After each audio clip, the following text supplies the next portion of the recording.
Esta é a história do dia da Rádio Observador. O que tem Biden a ganhar com Zelensky?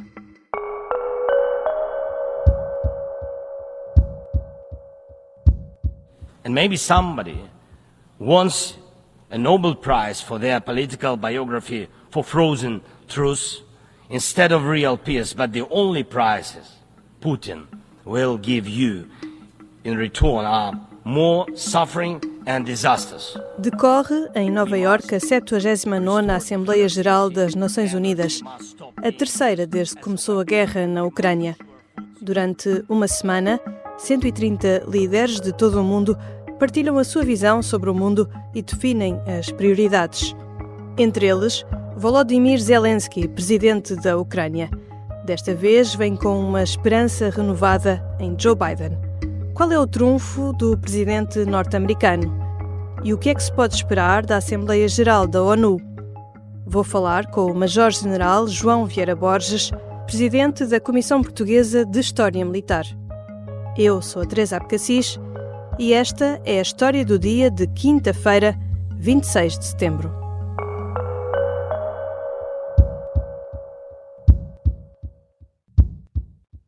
Bem-vindo, João Vieira Borges. Muito obrigado pelo convite. Está a decorrer em Nova Iorque mais uma Assembleia Geral das Nações Unidas, a terceira desde que a Rússia invadiu a Ucrânia. O que é que podemos esperar deste encontro em relação à guerra?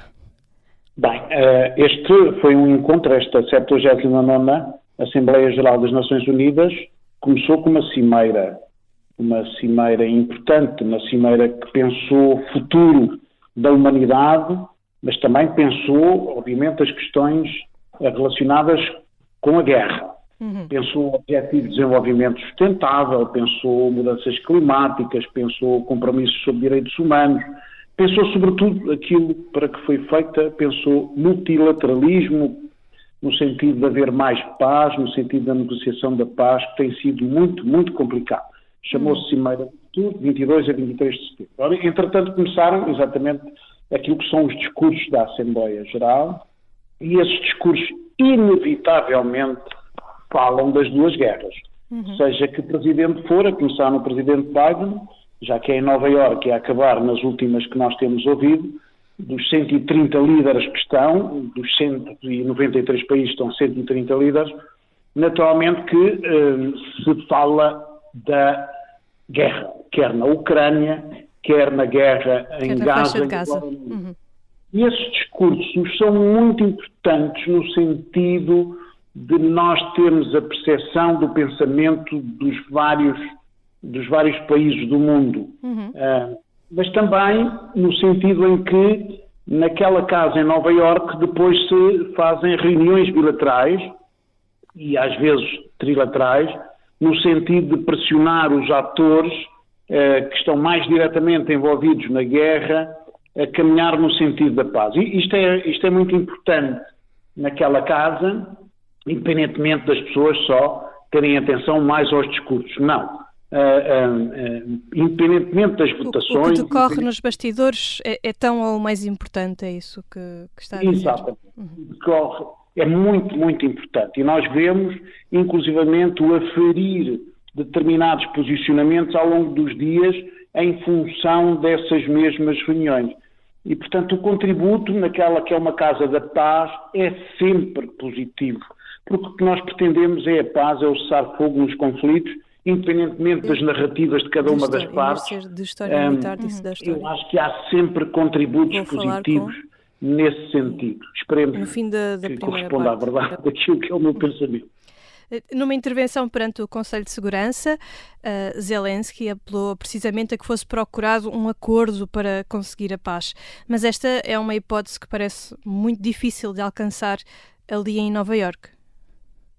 Sim, mas digamos que é sempre positivo qualquer contributo. Portanto, o que ele apresentou foram os 10 pontos da fórmula ucraniana para a paz. Ele não apresentou, digamos, aquilo que é o plano de vitória. O plano de vitória vai apresentar amanhã a Biden e depois a Kamala, já não sei se vai apresentar a Trump, porque pelos vistos não está marcado na agenda. Mas fundamentalmente o discurso dele, que eu vi há pouco, o discurso é fundamentalmente sobre os 10 pontos da fórmula ucraniana, ou seja, a segurança nuclear, a segurança alimentar, a segurança energética. Destacou muito isto, porque obviamente tem sido um dos objetivos da Rússia, de destruição das questões energéticas da Ucrânia, a libertação dos prisioneiros, a implementação da Carta das Nações Unidas, a retirada das tropas russas, a restauração da justiça, as questões relacionadas com o meio ambiente. Portanto, ele tocou em todas elas com um discurso diferente.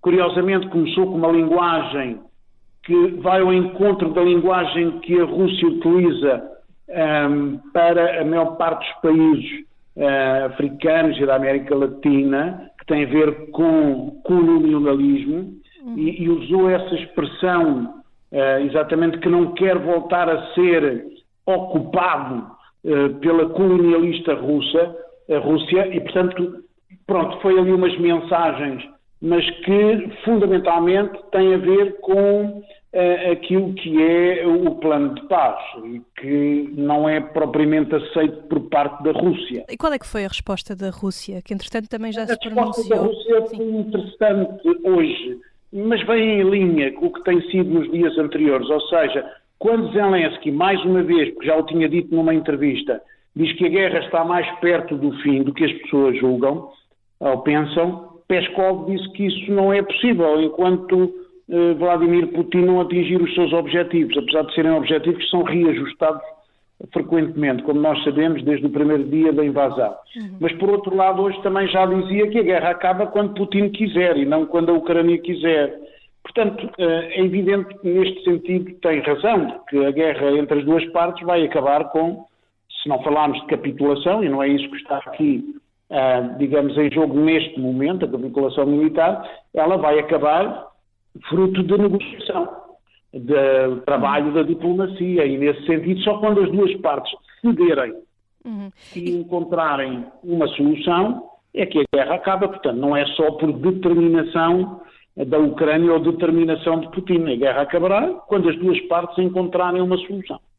E qual é que tem sido, falou aqui da importância desta Assembleia Geral também para termos a noção do posicionamento dos diversos países sobre acerca da guerra na Ucrânia. Qual é que tem sido o posicionamento dos países com mais peso dentro da ONU? Se na Europa o apoio é maioritariamente para a Ucrânia, no resto do mundo não é bem assim. Não, é muito interessante, porque a Cimeira do Futuro foi preparatória durante aqueles 2 dias e criou uma situação muito delicada para a Rússia, a partir do momento em que a Rússia não aceitou, independentemente da votação ter sido maioritária, houve 6 ou 7 países que não aceitaram. Foi a Rússia, o Irão, Coreia do Norte, Bielorrússia, Síria, Nicarágua, e deve-nos estar aqui a faltar algum, onde são todos países que, obviamente, são alvo de sanções não democráticos. E, portanto, a Rússia ficou isolada, inclusive da própria China, do Brasil, da África do Sul, que até fazem parte dos BRICS. Ficou isolada nesta primeira parte da Cimeira do Futuro e, sobretudo, devido a questões que têm a ver exatamente com soberania e integridade territorial. Obviamente, o que pressupõe esse isolamento do resto que, obviamente, independentemente do posicionamento de grande parte dos países, neste momento, no sentido de criar uma alternativa a uma hegemonia norte-americana, na sua postura de criação de uma nova era ou de uma nova ordem internacional, há o reconhecimento que, efetivamente, a Rússia invadiu a Ucrânia e que infringiu a Carta das Nações Unidas. Isto é muito interessante. Vamos ver agora, nos discursos, e já estamos a ver de alguns países, exatamente essa postura, independentemente de estarem do lado de um Brasil, do lado de alternativas. Eu não quero chamar os nomes que ando a usar agora, mas aquilo que chamávamos antigamente o terceiro mundo, de uma alternativa a um lado e ao outro, obviamente que a sanção relativamente à Rússia é explícita, não só nas palmas, isto é importante, não só nas palmas, mas também nos discursos, que quer a Rússia, quer a própria Israel neste conflito. É muito interessante, ainda há pouco eu estava a ver o posicionamento de Israel relativamente ao facto de bater ou não bater em palmas quando se fala da invasão de 7 de outubro e depois quando se fala dos ataques a Gaza. Da mesma maneira, a interpretação que houve da parte da Geórgia, de não bater as palmas relativamente àquilo que foi o discurso de Biden. Tudo isto tem uma leitura, é muito interessante, esta leitura que depois passa para os órgãos de comunicação social e depois passa para as respostas de outros países. Mas, em conclusão, eu diria que a Cimeira, estando na Casa da Paz, obviamente tem um peso grande de crítica relativamente àqueles que infringiram a Carta das Nações Unidas. E isso é penalizante, quer para a Rússia, quer para o movimento terrorista Hamas, quer para Israel agora nesta fase. Já regressamos à conversa com o Major-General João Vieira Borges, Presidente da Comissão Portuguesa de História Militar. Na segunda parte, olhamos para o plano de vitória de Zelensky e para o papel que Joe Biden poderá ter ainda antes de terminar o mandato.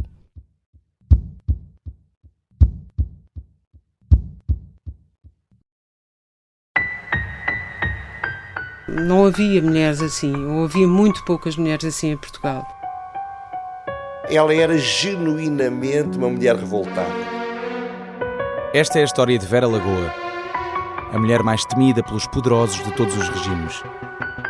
Afrontou Salazar, desafiou os militares de Abril e ridicularizou os que se achavam donos do país.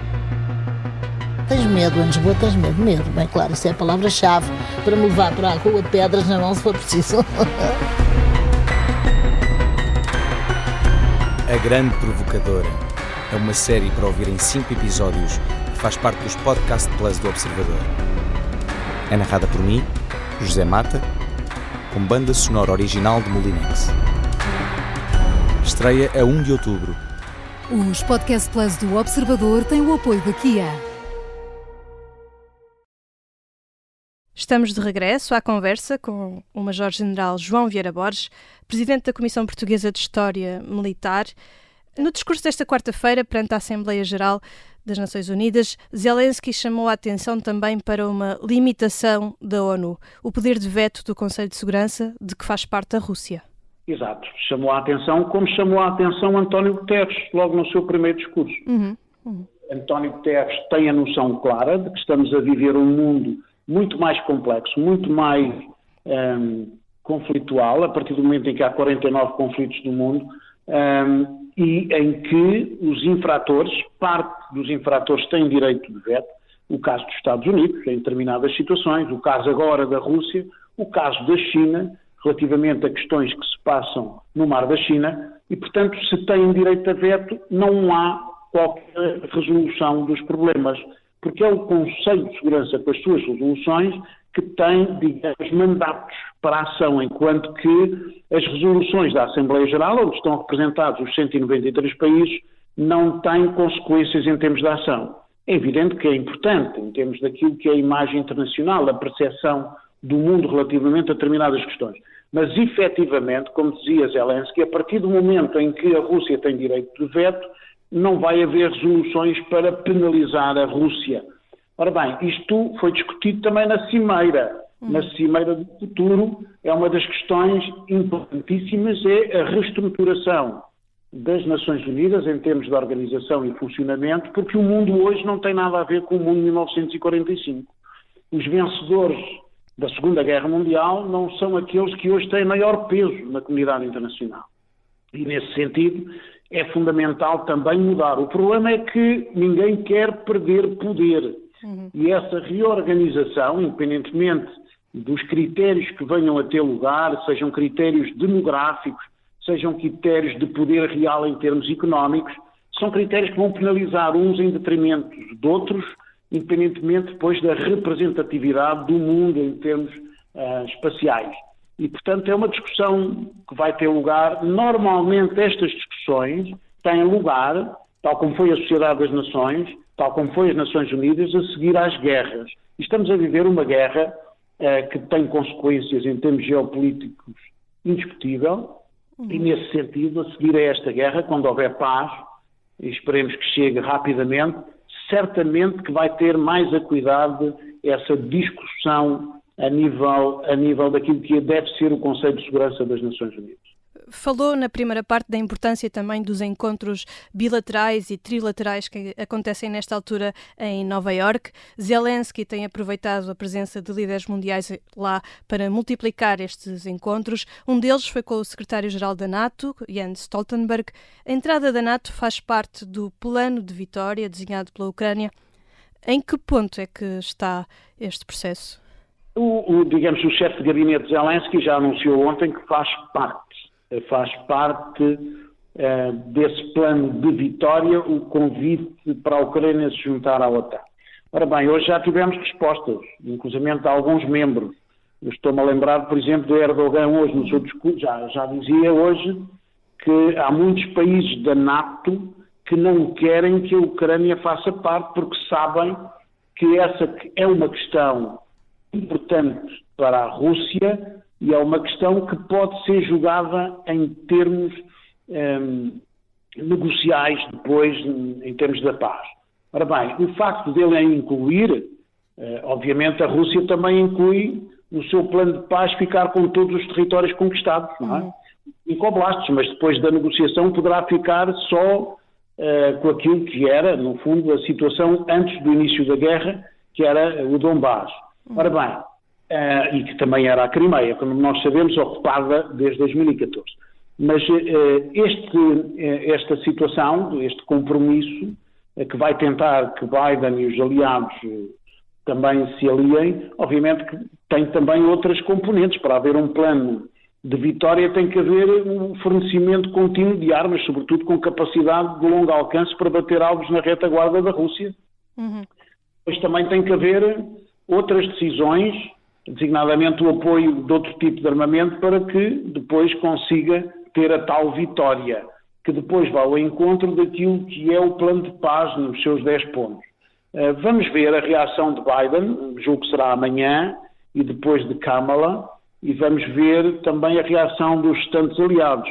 Mas na minha perspectiva, tendo em conta o argumento, a narrativa da própria Rússia desde o primeiro dia, é que, efetivamente, isso será algo para negociar em detrimento de outras questões que são também importantes para a Ucrânia, designadamente a integridade territorial e a soberania da Ucrânia. Não haverá condições, na minha perspectiva, não há condições nesta fase, sobretudo com perda de território, para que a Ucrânia faça parte da NATO. Outra coisa diferente é fazer parte da União Europeia. É uma questão diferente e que certamente o Kremlin aceitará nas negociações. Enquanto está nos Estados Unidos, Zelensky tem também personalizado muito da ajuda de que necessita em Joe Biden. Vê como uma possibilidade Biden tentar fazer um último esforço para conseguir terminar esta guerra antes do fim do mandato?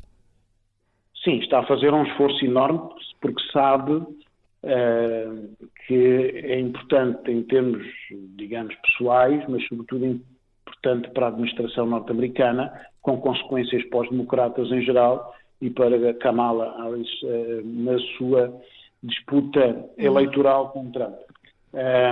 E, portanto, fará tudo nesse sentido, até com maior liberdade de ação do que se fosse candidato. Ele estaria com menos liberdade de ação a partir do momento em que estava empenhado numa campanha eleitoral e assim dá-lhe essa liberdade que tem lugar não só neste conflito, num empenhamento muito grande desta administração agora em Nova Iorque estes dias, mas que também tem lugar não só relativamente a este conflito, mas também relativamente a esta guerra, mas também relativamente àquilo que se passa no Médio Oriente. É muito importante, mas, tal como é importante para ele, também há percepção, sobretudo de Netanyahu, nem tanto de Zelensky, de que é fundamental o dia 5 de novembro e as eleições nos Estados Unidos. Ou seja, a mudança eventual para o Partido Republicano, designadamente no que diz respeito ao Médio Oriente, para Netanyahu, digamos que é um instrumento muito importante depois de continuação da sua política. Relativamente a Zelensky também, se for Trump, e tendo em conta aquilo que foi o plano apresentado pelo seu... Era isso que ia perguntar. O que é que significa para a Ucrânia se for Trump a ganhar estas próximas eleições? Trump ganhar, ele sabe que vai ter maior dificuldades em termos de apoio, designadamente de apoio militar. Aquilo que é o plano, digamos, ele hoje mandou uma mensagem com alguma ironia, e todos nós percebemos que estava a dirigir a Trump, quando ele dizia talvez alguém queira um prémio Nobel para a sua biografia política por uma trégua congelada, em vez de uma paz real. É exatamente a proposta, é fazer ali congelamento dos espaços ocupados, territoriais ocupados pela Rússia na Ucrânia, sem explicitar o que é que vão fazer a esse espaço e quem é que fica, digamos, em termos de governança desse espaço. É esse o plano de Vance.